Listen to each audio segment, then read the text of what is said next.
ये 1630 का हिंदुस्तान है। सुनहरा भारत यहां तक आते आते आपसी कलह और फूट के कारण टुकड़ों में बढ़ चुका था। पूरा हिंदुस्तान विदेशी शक्तियों के शिकंजे में था।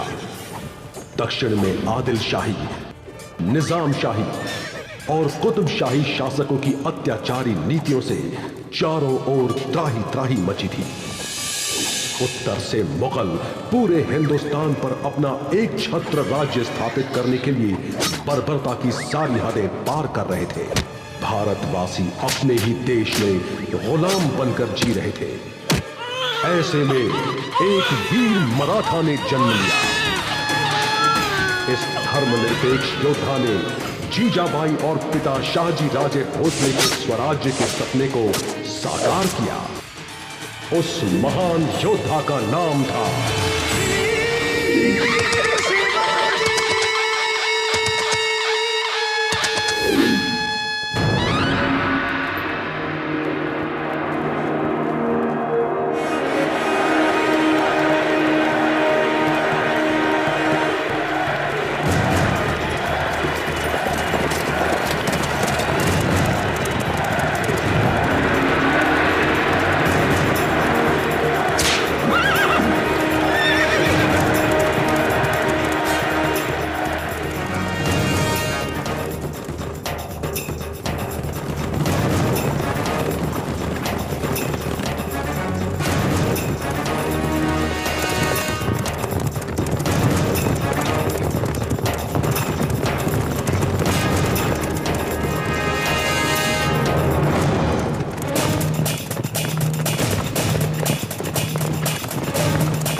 भगवान, तो ये हार जाएंगे।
स्पर्धा का ये अंतिम फेरा है।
शांत रहा, शांत रहा, शांत रहा।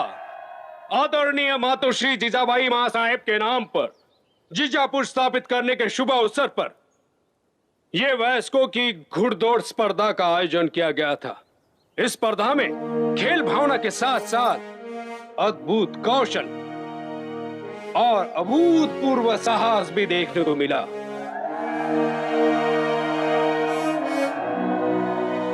शांत रहिए, शांत रहिए। शिव शंभु ने चाहा तो ऐसे नामकरण के अवसर और भी आएंगे।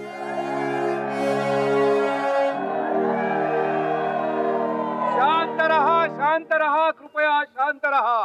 अब मैं आदरणीय जिजाबाई महाराज रानी सरकार से अनुरोध करता हूं कि वो विजयी युवक को अपने कर कमलों से सोने का कड़ा और सम्मान का साफा प्रदान करें।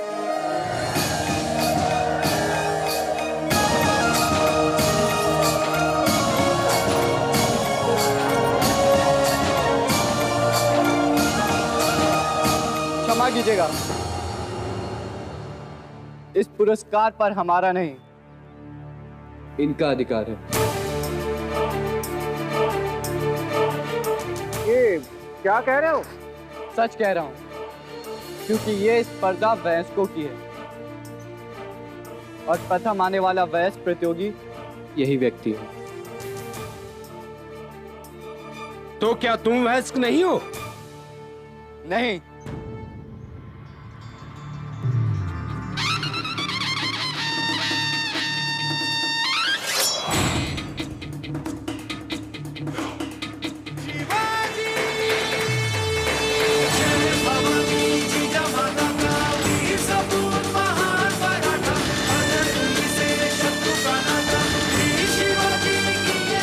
राजेश युवा,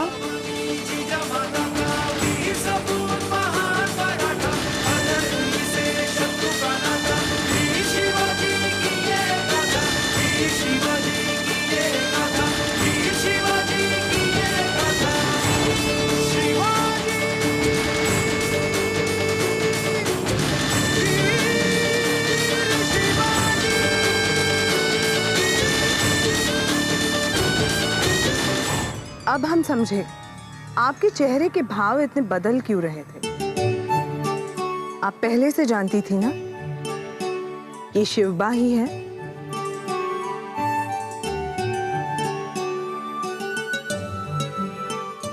क्षमा कीजिए माँ साहब।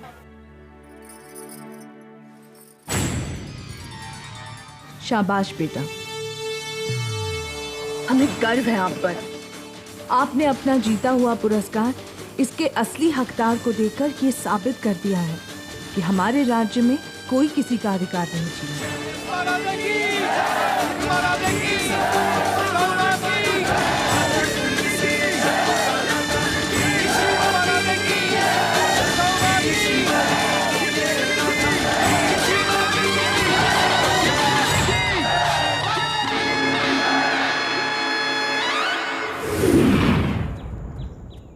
क्षमा करे राजे, भगवान न करे उस स्पर्धा में यदि आपको कुछ हो जाता तो मैं मां साहब को क्या उत्तर देता। वो तो स्पष्ट कह देती कि आप मेरे पुत्र को शस्त्र विद्या सिखा रहे हैं या उनको उनकी जान जोखिम में डालना। माँ साहब अपने शिवा को अच्छी तरह जानती है बाजी काका। परंतु आपका इस आयु में ऐसा दुस्साहस करना उचित है? क्या करता बाजी काका, अपने आप को रोक नहीं सका, इसलिए वेश बदलकर। देखा, हैदर बेग को कर न देने का परिणाम, सारा का सारा अनाज लेकर चले गए। अत्याचारी हैं। अरे भगवान को धन्यवाद दो कि केवल अनाज लेकर गए हैं। उसकी दृष्टि बाबा की बेटी पर पड़ती तो उसे भी उठा कर ले जाते। हे भगवान, अब हमारा क्या होगा?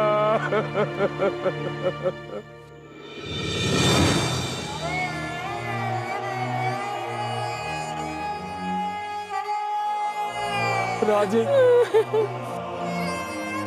दया करो राजे। क्या हुआ काका? क्या बताए राजे, चोगले और जाफर बेग के साथ आदिल शाही सिपाही हमारा सारा अनाज लेकर चले गए। अब तो बच्चे भूखे मर जाएंगे। क्यों लेकर चले गए? ठीक है ठीक है, तुम मेरे वाड़े पर आकर कर अनाज ले जाना। परंतु बाजी काका, क्यों लेकर चले गए वो इनका अनाज? कर राजे, उसे तो देना ही पड़ता है। कैसा कर और किसको देना पड़ता है? बीजापुर के सुल्तान आदिल शाह को।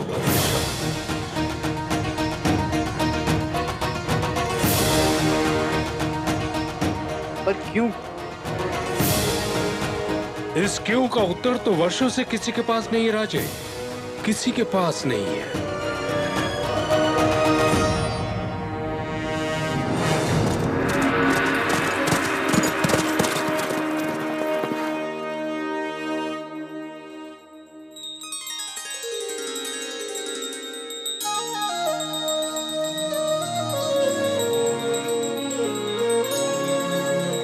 आई तोरसा भवानी, आज पहली बार अपने शिवबा को एक नए रूप में देखा है। अब हमारे सपने साकार होते दिखाई दे रहे हैं। बस यही कृपा दृष्टि बनाए।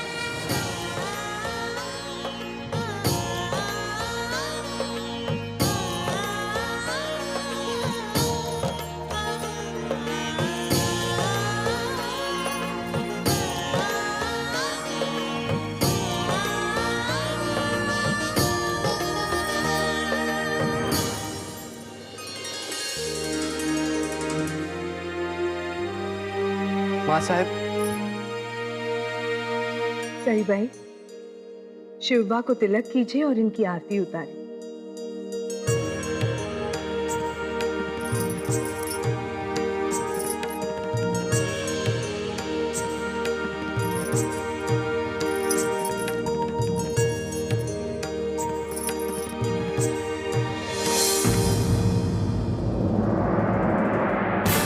नहीं माँ साहब, मत करवाइए हमारा तिलक, हम इसके योग्य नहीं हैं।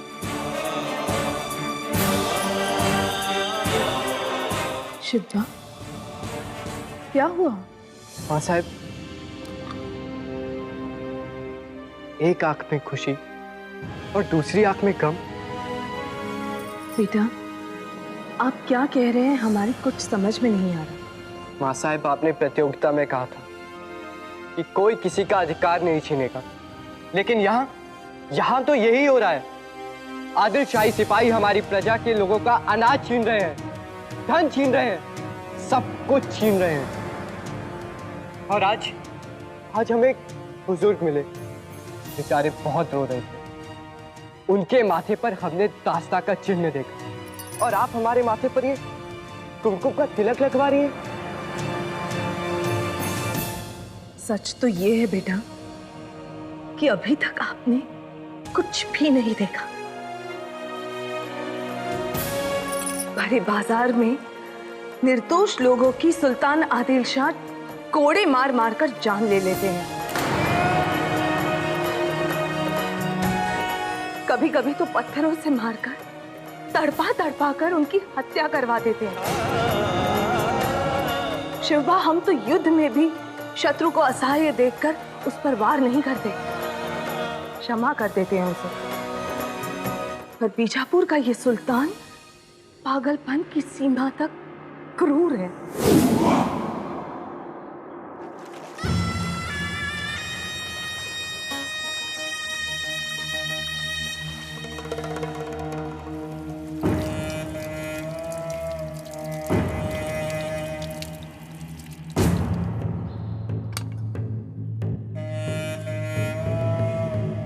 सचमुच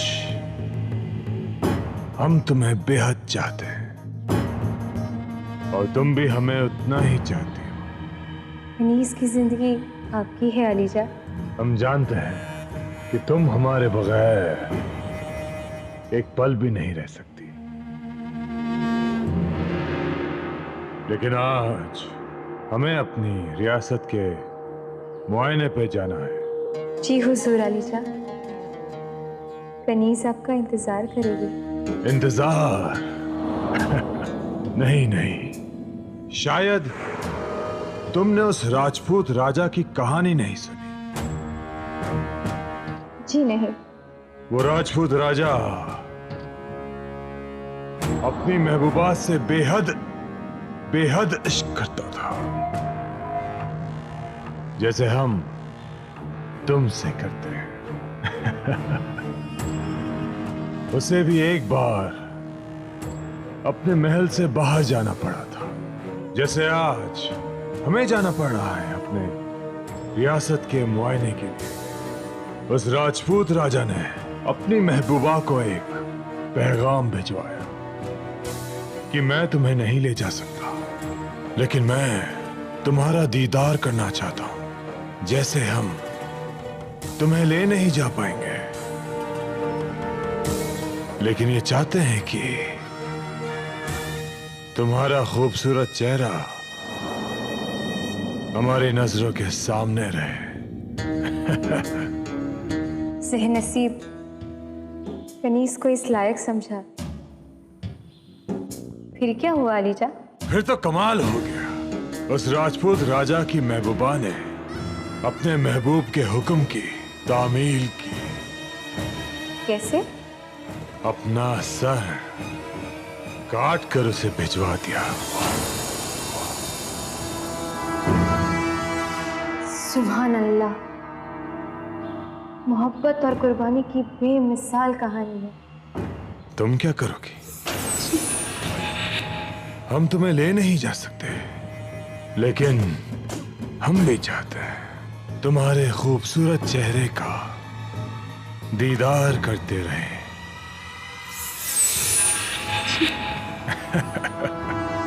रहम, रहम। ला हौल वला कुव्वत। तुम मोहब्बत की बेमिसाल कुर्बानी की तौहीन करना चाहती हो?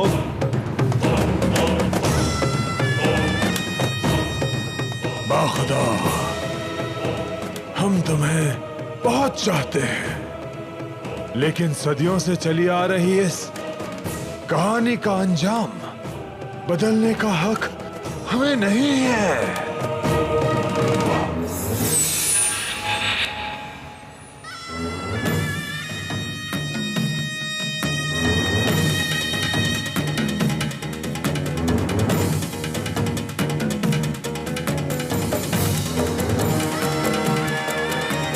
लो, कहानी में तो सुना था लेकिन हम वो मंजर अपनी आंखों के सामने देखना चाहते हैं।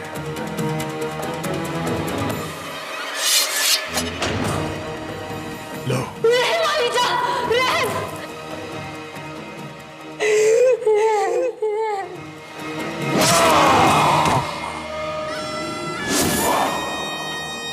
हम मोहब्बत करते हैं, रहम नहीं।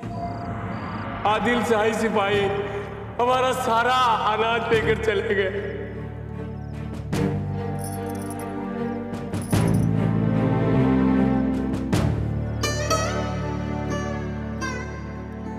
आदिल शाही सिपाही हमारा सारा अनाज लेकर चले गए। अब तो बच्चे भूखे मर जाएंगे।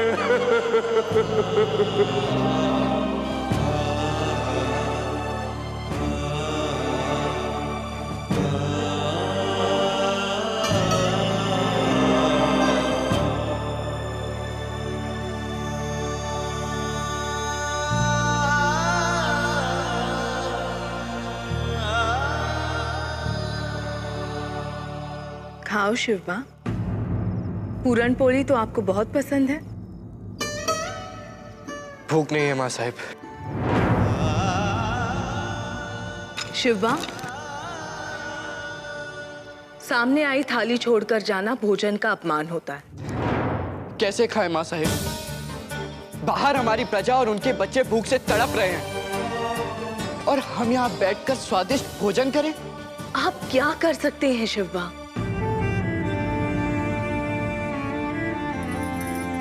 बेटा, इन लोगों ने तो इसे अपनी नियति समझ लिया है। विद्रोह की आवाज उठते ही उसे कुचल दिया जाता है। क्यों? क्यों माँ साहिब? ये सब इतने विवश क्यों हैं? विवश नहीं है बेटा, ये तो हमारी विडंबना है कि हम संगठित नहीं हैं। अन्यथा विदेश से आए ये मुट्ठी भर क्रूर आतंकी हमारे विशाल भारतवर्ष पर इस तरह तांडव मचा सकते थे? हम मराठों के रहते। माँ साहिब, आप ही ने हमें बताया था कि मराठा अपनी धरती माँ के मान सम्मान की रक्षा के लिए सिरों के ढेर लगाकर रख देते थे। अब हम और अत्याचार नहीं होने देंगे। नहीं बेटा, किसी भी क्रांति का जन्म आवेश से नहीं होता। अपने देव, देश, धर्म की रक्षा के लिए भगवान राम की मर्यादा के साथ कृष्ण की नीति भी आवश्यक है। इसके बिना ना तो हम संगठित हो पाएंगे और ना ही इन क्रूर अत्याचारियों की दासता से मुक्ति पाएंगे। तो माँ साहिब, हम अपनी धरती को इन अत्याचारियों से मुक्ति दिलाएंगे।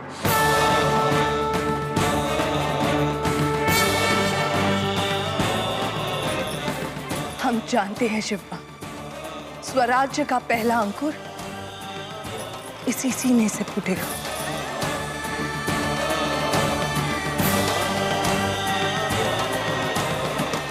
परंतु अभी नहीं।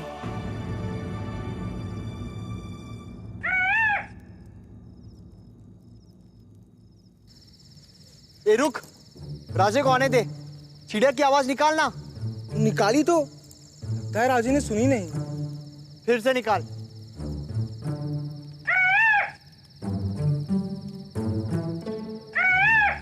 आगे राजे, चलो।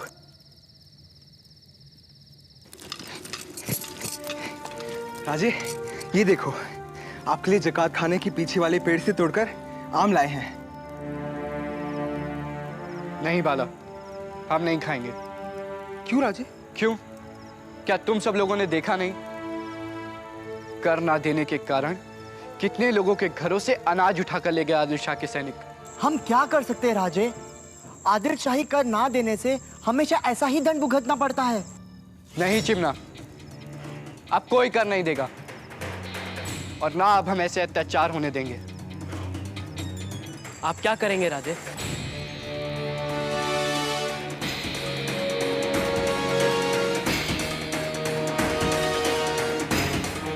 जकात खाने का अनाज उठा लेते हैं।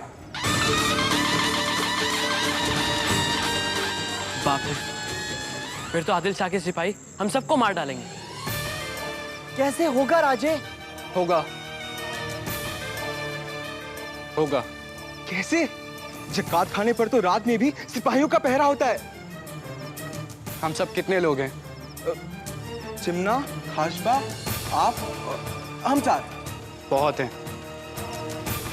अब हम ये आम तभी खाएंगे जब हम सब घरों में उनका अनाज वापस पहुंचा देंगे। परंतु हम जकात खाने में से अनाज निकालेंगे कैसे?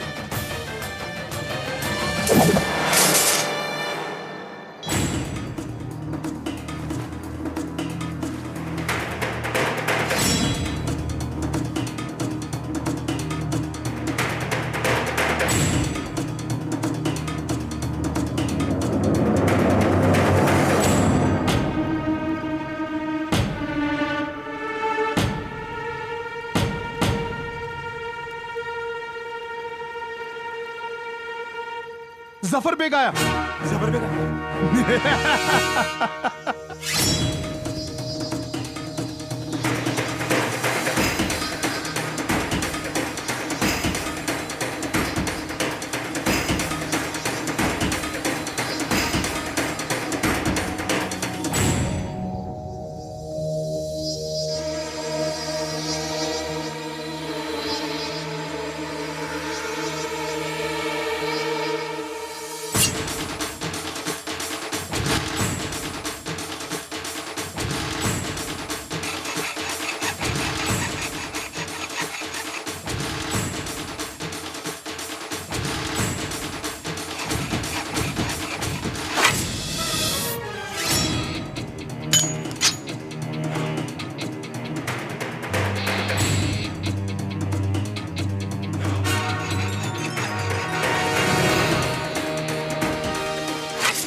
कौन है? कौन है ऊपर? चलो ऊपर चल कर देखते हैं। चल जल्दी चल।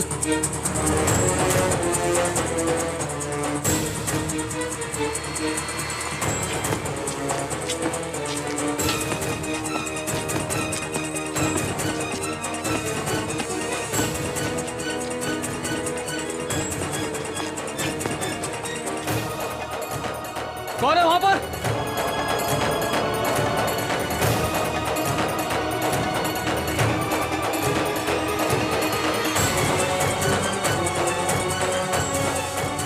जल्दी ताला खोल। हाँ खोलता हूँ ना।